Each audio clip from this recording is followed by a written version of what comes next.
सालारन स्वागत करते हैं नए वीडियो में डिस्कस करेंगे निफ्टी और bank Nifty import level trade plan for Wednesday 14 August. Discussion start करने से पहले डिस्क्लेमर, जो भी एनालिसिस करने वाले ट्रेड प्लान करने वाले एंटायरली मेरा पर्सनल ओपिनियन वाला है, ना कि कोई ट्रेड एडवाइस। अगेन कल के लिए डिस्कशन स्टार्ट करने से पहले देख लेते हैं कि आज के लिए जो हम लोगों ने सपोर्ट और रेजिस्टेंस प्लॉट किया था वो कैसे काम किया। पहले निफ्टी देख लेते हैं। तो निफ्टी अगर देखेंगे तो यहाँ पे हम लोगों ने जो सपोर्ट प्लॉट किया हुआ था मार्केट, एक मिनट, ये निफ्टी का ओपनिंग है। यहाँ से नीचे है, हम लोगों ने जो सपोर्ट प्लॉट किया था और प्लान था कि इसके नीचे प्राइस एक्शन के बाद इसके नीचे ये लेवल के नीचे क्रॉस करने से हम लोग बेयर स्ट्रेट के लिए प्लान करेंगे। पॉसिबल रिवर्सल पॉइंट ये कहीं पे भी हम लोगों ने एक्सपेक्ट करके रखा था कि रिवर्सल हो सकता है, बट ये रिवर्सल हम लोग अगर डबल बॉटम के साथ ही अगर रिवर्सल होगा तभी हमें डबल बॉटम के साथ ही हम लोग बुल स्ट्रेट के लिए प्लान करेंगे। ऐसा हम लोगों का प्लानिंग था। तो बट यहाँ पे कहीं पे भी डबल बॉटम हम लोग को दिखाई नहीं दिया और मार्केट एक ट्रेंडिंग मार्केट चलते हुए मार्केट प्रॉपर एक नेगेटिव कैंडल बनाया हुआ है, बेरिश कैंडल बनाया हुआ है। तो और अभी बैंक निफ्टी अगर देखेंगे, बाय द वे मेरा अभी आज यहाँ पे इस पॉइंट पे एक ट्रेड बना था, बट मैं ये ट्रेड पे एग्जिट आई मीन एंट्री नहीं ले पाया। और अगर बैंक निफ्टी को देखेंगे तो सिमिलर टाइम पे निफ्टी और बैंक निफ्टी में 12:30 के आसपास एक एंट्री बना था।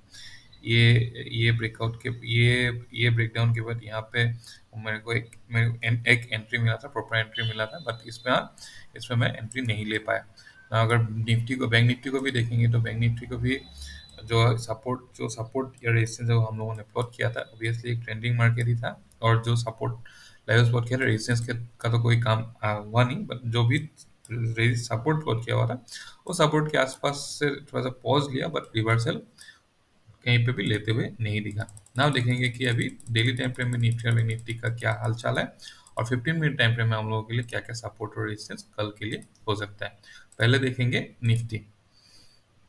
निफ्टी अगर पहले डेली टाइम फ्रेम में देखेंगे तो डेली टाइम फ्रेम में निफ्टी अभी हुआ है एक ये एक फेस चेंज करते हुए अभी एक फिर से डाउन ट्रेंड में एक्सपेक्ट कर रहा है। आई मीन कंसिडर कर सकते हैं निफ्टी अभी फिर से एक डाउन ट्रेंड में आते हुए आ रहा है। क्यों? यहाँ पे अगर ऊपर गया फिर नीचे है, फिर ऊपर गया फिर ये नीचे है, ऐसा टाइप का ये। और ये जो पार्ट है ये 786 लेवल को इसका 786 लेवल को क्रॉस कर गया है ऑलरेडी ना। अगर 75 मिनट टाइम फ्रेम में देखेंगे तो ऑब्वियसली एक डाउन ट्रेंड में ही हम लोगों को निफ्टी को दिखेगा। तो इस पॉइंट पे हो सकता है कि कल एक थोड़ा सा अप मूव आए, आई मीन एक पुल बैक आए 75 मिनट टाइम फ्रेम में। डाउन ट्रेंड में एक पुल बैक आए अपसाइड के लिए। तो इसके लिए हम लोगों को वेट करना होगा और मॉर्निंग में अगर कुछ टाइम स्पेंड करने के बाद फिर से ये अगर बॉटम ब्रेक करता है तो प्रॉपर एक बेयर स्ट्रेट के लिए फिर से प्लान हो सकता है। मतलब कैसा है कि थोड़ा सा अप मूव हुआ, अप मूव होने के बाद अगर फिर से नीचे है तो बहुत ही आई मीन एक कॉन्फिडेंस के साथ और अच्छा खासा क्वांटिटी के साथ हम लोग बेयर स्ट्रेट के लिए प्लान कर सकते हैं। लेकिन अगर डायरेक्टली नीचे जाता है तो उसमें कॉन्फिडेंस थोड़ा सा कम होगा। अभी देख लेते हैं कल के लिए कौन कौन सा इंपॉर्टेंट सपोर्ट या रेजिस्टेंस हो जाएगा। मतलब 75 मिनट टाइम फ्रेम में अगर मैं अगर इसको देखूं, एक मिनट, ये 75 मिनट टाइम फ्रेम में अगर मैं इसको देखूं तो ये कॉन्टिन्यूस एक कॉन्टिन्यूस डाउन डाउन मूव पे आते हुए दिख रहा है। तो इसमें क्या होगा कि यहाँ से अगर फिर से नीचे जा बहुत आई मीन बहुत कंटिन्यूएशन के साथ और ज़्यादा के थ्रू नहीं कर सकता, तो उसके लिए हम लोग को एक पुल बैक चाहिए। तो हो सकता है कि मॉर्निंग में अगर कल निफ्टी यहाँ पे ये रेंज पे कहीं पे ओपन हो, ये रेंज पे कहीं पे ओपन हो, तो अगर 15 मिनट में जब तक प्राइस एक्शन नहीं बनाता है तब तक हम लोग बुल स्ट्रेट के लिए प्लान नहीं कर सकते हैं। या फिर अगर यहाँ पे कहीं पे ऊपर गया, टाइम स्पेंड किया, थोड़ा सा टाइम स्पेंड किया, टाइम स्पेंड करने के बाद 24,077 ये लेवल जब डाउन साइड क्रॉस करेगा, टाइम स्पेंड करने के बाद अगर डायरेक्टली डाउन साइड क्रॉस करता है तो हम लोग उसी टाइम पे एंट्री नहीं करेंगे। थोड़ा सा टाइम स्पेंड किया, 1-2 घंटा पार किया, पार करने के बाद 1 घंटा एटलीस्ट पार किया, उसके बाद अगर 24,077 क्रॉस कर जाता है तो हम लोग बुलिश बियर स्ट्रेट के लिए प्रॉपर क्वांटिटी के साथ एंट्री कर सकते हैं। 24,016 दूसरा हो जाएगा 23,969 और तीसरा 23,912 डाउन नीचे के लिए टारगेट। अभी ऊपर साइड के अप साइड के लिए देखेंगे तो प्रॉपर प्राइस एक्शन यहाँ पे प्राइस एक्शन बना है 15 minute time frame, minimum 15 minute time frame में प्राइस एक्शन बना है। ये लेवल 24,200 क्रॉस किया तो बुल स्ट्रेट के लिए, या फिर यहाँ पे टाइम स्पेंड किया, अच्छा खासा टाइम स्पेंड किया, टाइम स्पेंड करने के बाद फिर से अगर आप मूव जाए, डायरेक्टली जाने से ये नहीं होगा, थोड़ा सा टाइम स्पेंड करने के बाद अगर आप मूव जाता है तो ही हम लोग बुल स्ट्रेट के लिए प्लान करेंगे, वो भी लिमिटेड क्वांटिटी के साथ। इनिशियल टारगेट 24,200, 24,525 टू 24,294 और लास्ट तो 24,337 हो सकता है ऊपर साइड के लिए। अभी देखेंगे कि बैंक निफ्टी के लिए क्या है। अभी निफ्टी और बैंक निफ्टी का दोनों का ही ऑलमोस्ट सेम ही है। प्राइस एक्शन अगर देखेंगे तो डेली टाइम फ्रेम में भी, डेली टाइम फ्रेम में ये यहाँ से ऐसा टाइप का एक प्राइस एक्शन बनते हुए दिख रहा है। और अगर इसी को हम लोग 75 मिनट टाइम फ्रेम में देखेंगे तो 75 मिनट टाइम फ्रेम में भी सिमिलर है। तो सिमिलर यहाँ पे एक फ्लो में नीचे आते हुए दिख रहा है।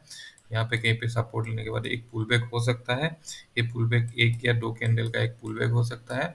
सिमिलर टू निफ्टी, यहाँ से अगर कुछ टाइम स्पेंड किया, एक एक तो ग्रीन कैंडल बनाया, उसके बाद अगर डाउन साइड क्रॉस करता है तो प्रॉपर क्वांटिटी, फुल क्वांटिटी के साथ विथ कॉन्फिडेंस हम लोग बेयर ट्रेड के लिए प्लान करेंगे। डायरेक्टली अगर जाता है तो अवॉइड करेंगे। 15 मिनट टाइम फ्रेम में देख लेते हैं कि क्या क्या हो सकता है।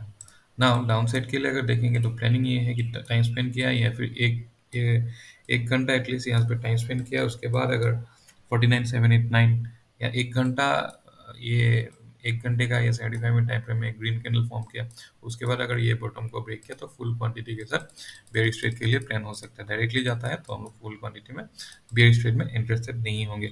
लेकिन नीचे गैप डाउन खुला, अल्टीमेटली टाइम स्पेंड किया या टाइम स्पेंड करने के बाद अगर डाउन साइड जाता है तो भी हम लोग इंटरेस्टेड रहेंगे। इनिशियल टारगेट 49,660, दूसरा 49,524, तीसरा 49,346 हो सकता है डाउन साइड में। और ऊपर के लिए अगर देखेंगे तो अगेन टाइम स्पेंड किया एटलीस्ट मिनिमम एक घंटा, उसके बाद ऊपर 50,038 पहला टारगेट, दूसरा टारगेट 50,191, तीसरा 50,313 और चौथा हो जाएगा 50,436 ना। ये अगर डायरेक्टली ऊपर आता है तो बहुत ज़्यादा सस्टेन नहीं करेगा। टाइम स्पेंड किया और फिर ऊपर आया तो वो एक सस्टेनेबली वो अप मूव हो सकता है। तो यही था एनालिसिस। कुछ फीडबैक है तो ऑब्वियसली शेयर कर सकते हो, और मेरे आइडिया के साथ अगर एग्री कर पाते हो तो लाइक कर सकते हो। Thank you.